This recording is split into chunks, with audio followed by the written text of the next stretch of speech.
আপনি শুনলে অবাক হবেন, একটা ঘটনা আপনাদেরকে বলি। যায়েদ রাদিয়াল্লাহু তাআলা আনহু মাত্র ৮ বছর বয়স। তখন আল্লাহ রসুল সাল্লাল্লাহু আলাইহি ওয়াসাল্লাম নবুয়তি পান নাই।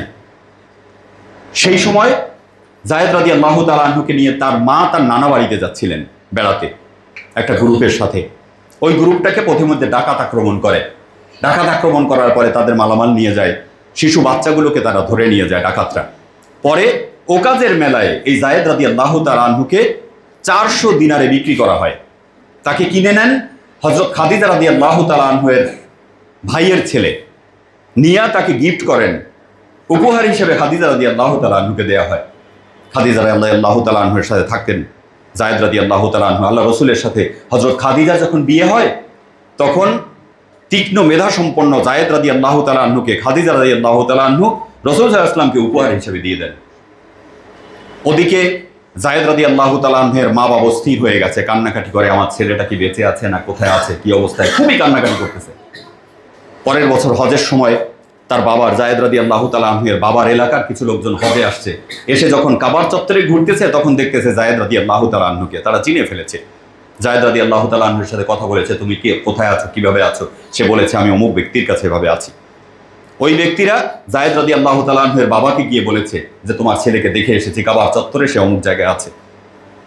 যায়েদ রাদিয়াল্লাহু তাআলা আনহুর বাবা তার চাচাকে নিয়ে আল্লাহ রাসূল সাল্লাল্লাহু আলাইহি ওয়াসাল্লামের কাছে চলে এসেছেন। আল্লাহ রসুলকে এসে বলেছেন যে আমরা যায়েদকে ফেরত পেতে চাই। আপনি বিনিময় মূল্য যা চান আপনি নির্ধারণ করেন, সব দিয়ে তারপর আমার ছেলেকে চাই। সন্তান তো আমরা অস্থির হয়ে যাই না, মাঝে মাঝে দেখি না কিডন্যাপ হয়ে যায় সন্তান, তাকে বাঁচানোর জন্য সব কিছু বিক্রি করে দেয়। এরকম বলেছে, যায়েদকে নিয়ে আসেন, যায়েদকে দেন, আপনি যা চান তাই দিয়ে যাব। আল্লাহ রসুল সাল্লাল্লাহু আলাইহি ওয়াসাল্লাম তাদেরকে বলেছেন, আমি যায়েদকে ডাকছি, তাকে আপনারা নিয়ে যেতে চান তাকে বলুন। সে যদি যেতে চায় আপনাদের 1 টাকাও বিনিময় মূল্য লাগবে না, কিন্তু না যেতে চাইলে আমার কিছু করার নাই। হযরত যায়েদ রাদিয়াল্লাহু তাআলা আনহুকে ডাকা হলো, বাবার সামনে এসেছে। এতদিন পরে বাবাকে দেখেছি, আপনি ভাবতে পারেন। বাবা জিজ্ঞেস করেছেন, বাবা তুমি আমাদের সাথে চলো। যায়েদ রাদিয়াল্লাহু তাআলা আনহু বলেছে, আমি এই লোকটাকে ছেড়ে যাব না। সুবহানাল্লাহ, 8 বছরের 9 বছরের সন্তান, আপনি ভাবতে পারেন আল্লাহ রসুলকে কি পরিমাণ ভালোবাসতো।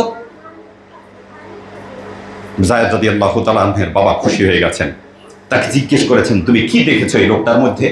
যায়েদ রাদিয়াল্লাহু তাআলা আনহু জবাব দিয়েছেন যে এই লোকটার মধ্যে আমি এমন কিছু দেখেছি যেটা আমি তোমাদেরকে বুঝিয়ে বলতে পারবো না। তার বাবা এবং চাচা খুশি মনে ওখান থেকে চলে গিয়েছেন, যে মা বাবার চেয়ে কাকে ভালোবাসতে পারে, কতটা ভালোবাসলে, কতটা আদর স্নেহ দিলে মা বাবার চেয়ে তাকে ভালোবাসতে পারে। সুবহানাল্লাহ। যায়েদ রাদিয়াল্লাহু তাআলা আনহুকে নিয়ে কাবার চত্বরে আল্লাহ রসুল গেছেন, গিয়ে তাকে পুত্র হিসেবে ঘোষণা দিয়েছেন কুরাইশদের মধ্যে। এই ছিলেন আল্লাহ রসুলের আদর্শ। আর আমরা মসজিদে ছোট ছোট বাচ্চারা আসে, তাদের সাথে বাজে ব্যবহার করি, কান ধরে বের করে দেই, থাপ্পড় দেই, প্রথম কাতার থেকে ধাক্কাইতে ধাক্কাইতে পিছনে বের করে দিই, একটু কথাবার্তা বলে মানে এমন আচরণ করি যেটা চিন্তাই করতে পারি না। মুসলিমের আচরণ কিভাবে এরকম হয়?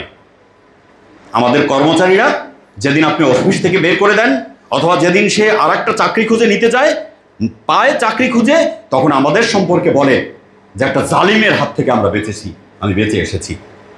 কাজের মানুষদের সাথে কি বাজে আচরণ করে সেটা আমরা চাক্ষুষ প্রমাণ আজকে সোশ্যাল মিডিয়ার কারণে।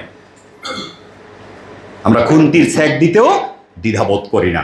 হযরত আনাস রাদিয়াল্লাহু তাআলা আনহু, তিনি 10 বছর আল্লাহ রসুল সাল্লাল্লাহু আলাইহি ওয়াসাল্লামের খেদমত করেছেন। আনাস রাদিয়াল্লাহু তাআলা আনহু বলছেন যে একদিন আমি কোনো কাজ যদি না করেছি, একদিন আল্লাহ রসুল বলেন নাই তুমি এই কাজটা কেন করো নাই, অথবা এমন কথাও বলেন নাই তুমি এই কাজটা কেন করেছো।